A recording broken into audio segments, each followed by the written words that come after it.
जय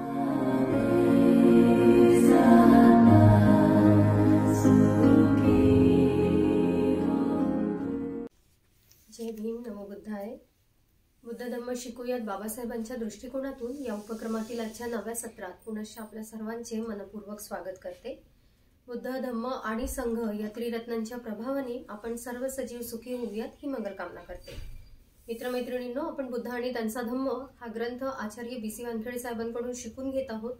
आपण खंड क्रमांक 8 मध्ये आहोत. त्यामधील भाग क्रमांक 2 बघून घेत आहोत. तिसऱ्या प्रकरणात पोहोचलेलो आहोत आपण आणि या प्रकरणात काय आहे हे समजून घेण्याकरता आपण साहेबांचे स्वागत करणार आहोत आणि समजून घेणार आहोत. आजच्या सत्राची सुरुवात करणार आहोत. साहेबांचे स्वागत करूयात आजच्या सत्राची सुरुवात करण्याकरता. वंदन सर, जय भीम. जय भीम. स्वागत आहे सर आपलं नवीन प्रकरणामध्ये. सर, आपण तथागतांचे व्यक्तिमत्व रूपदर्शन बघून घेत आहोत या भागामध्ये. तिसरं प्रकरण बाबासाहेब लिहितात त्यांची नेतृत्व क्षमता कशी होती. तर आम्हाला हे प्रकरण समजून सांगावं ही विनंती करते.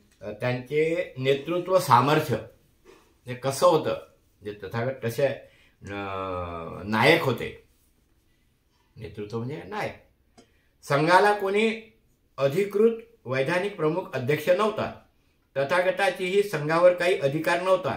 संघ ही स्वायत्त संस्था होती, म्हणजे त्याचा काही अधिकार नव्हता किंवा अध्यक्ष वगैरे असं काही नव्हतं. तर मग संघ आणि त्याचे सदस्य ह्या बाबतीत तथागताचे स्थान काय होते, प्रश्न विचारला. मग तथागताचं काय स्थान होतं ह्याबाबत तथागताचे समकालीन सकुलदायी व उदाई यांची साक्ष्ये उपलब्ध आहे. आपण उदाई आणि सकुलदायी मागेच पाहिलेले आहे. एकदा तथागत राजगृहातल्या विडवनात विहार करीत होते. एके दिवशी सकाळी अन्नदान स्वीकृती पात्र साठी तथागत राजगृहात गेले, पण नेहमीपेक्षा फार लवकर आल्याने जाणवून परिवर्जकारामात सकुलदाईकडे जाण्याचा तथागताने विचार केला आणि त्या दिशेने तथागत निघाले. कुणीकडे गेले? सकुलदाईच्या घराकडे गेले तथागत. कशासाठी गेले सकुलदाईच्या घराकडे? त्यांच्याजवळ वेळ होता. त्यावेळी पुष्कळ परिवर्जकाच्या समुदायात सकुलदाई बसलेला होता. अस्तित्व व न अस्तित्वाबाबत त्यांची जोरदार चर्चा चालू होती. काय चर्चा चालू होती? काहीतरी अस्तित्व आहे या जगात, काहीतरी नस्तित्व आहे या जगात, अशी जोरदार आहे. म्हणजे आहे आणि नाही अशा चर्चा म्हणतात. दुरून तथागत येत असल्याचे सकुलदाईला दिसतात त्याने सर्वांना सूचना दिली. गप्प रहा, गडबड करू नका, शांतीप्रिय श्रमण गौतम इकडे येत आहे. म्हणजे त्यावेळेचे जेवढे काही परिवारजक होते त्यांच्या देखील मनामध्ये बुद्धाच्या बाबतीत शांतीप्रिय गौतम ही वार्ता सगळीकडे पसरली होती की तथागत हे भयंकर शांतीप्रिय आहे, शांततेचं प्रतीक आहे. त्याबरोबर ते सर्व गप्प झाले. इतक्यात तथागत आले. तथागतांना सकुलदाई म्हणाला, या या या तथागता, आम्ही आपले हार्दिक स्वागत करतो. दीर्घकालानंतर आज आपले आगमन होत आहे. तथागतांनी आसनस्थ व्हावे. सकुलदाई म्हणाला, या या तथागता, आपण म्हणतो ना, बसा बसा बसा. तथागत आसनस्थ झाले. कसल्या विषयावर चर्चा चालली होती आणि काय निष्कर्ष निघाले ह्याची तथागताने चौकशी केली. आता त्यांच्या ज्या चर्चा चालू होत्या त्या चर्चेवर तथागतांनी त्यांच्याशी चौकशी केली की बाबा काय विषय तुमचा चालू होता. त्यावर सकुलदाई म्हणाला, जाऊ द्या, काही विशेष नाही, पुढे कधीतरी समजेलच ते, पुढे कधीतरी समजेल असते.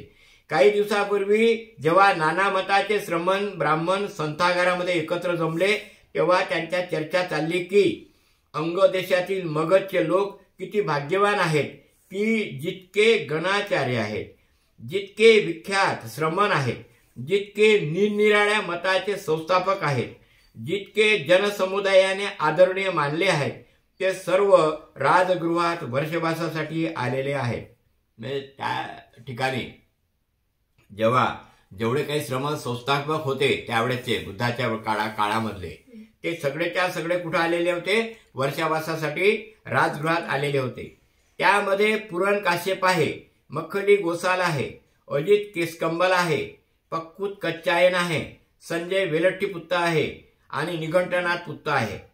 सर्व प्रतिष्ठावंत आहेत आणि सर्व वर्षावासासाठी इथे आले आहेत.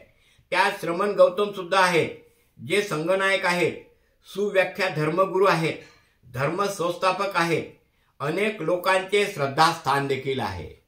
म्हणजे त्यावेळेचे जे 6 मतं होते ना, बाबासाहेबांनी याच ग्रंथात खंड क्रमांक 1 भाग क्रमांक 6 मध्ये बुद्धाचे समकालीन असा एक चॅप्टर आलेला आहे. त्याच्यामध्ये यांच्या प्रत्येकाचे मतं देखील आपण पाहिले. पक्कुत कत्यान काय म्हणतो, पुरण काश्यप काय म्हणतो, निगंठनाथ पुत्र काय म्हणतो, संजय बेलटी पुत्र काय म्हणतो, हे सगळेच्या सगळे संस्थापक आणि 6चे 6 मताधिकारी हे सगळे संस्थापक कशासाठी आले? वर्षावासाच्या महिन्यामध्ये कुठे आले? राजगृहामध्ये आले.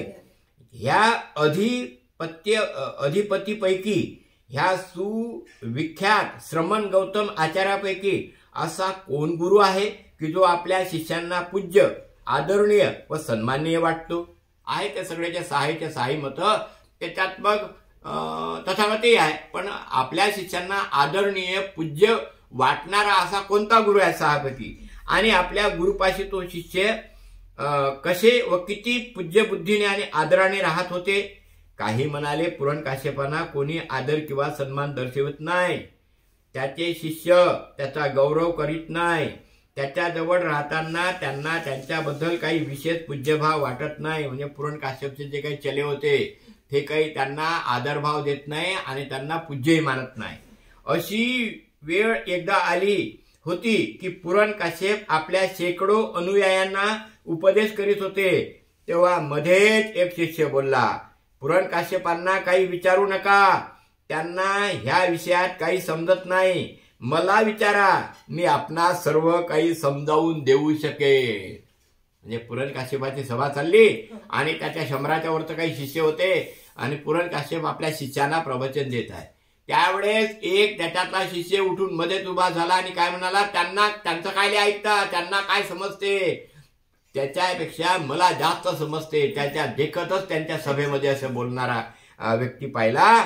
मग मला विचारा, मी ते समजून देऊ शकतो. तेव्हा पुरण काश्यप अश्रुपूर्ण नेत्रांनी, म्हणजे डोळ्यामध्ये अश्रू आले व हात वर उचलून म्हणाले, आपण शांत राहा, गडबड करू नका. पुरण काश्यपाने असे हात केले, थांबा रे बाबा, शांत राहा, गडबड करू नका. पण त्यांचं कोणी ऐकत नव्हतं. असं बुद्धाच्या, तथागताच्या आयुष्यात कधी झाले नाही. आणि म्हणून तथागतच हे एकमेव काय होते? नेते होते. सामर्थ्य, नेतृत्व होतं त्यांच्यामध्ये. जेव्हा ते बोलत तेव्हा श्रोते चुपचाप ऐकत होते.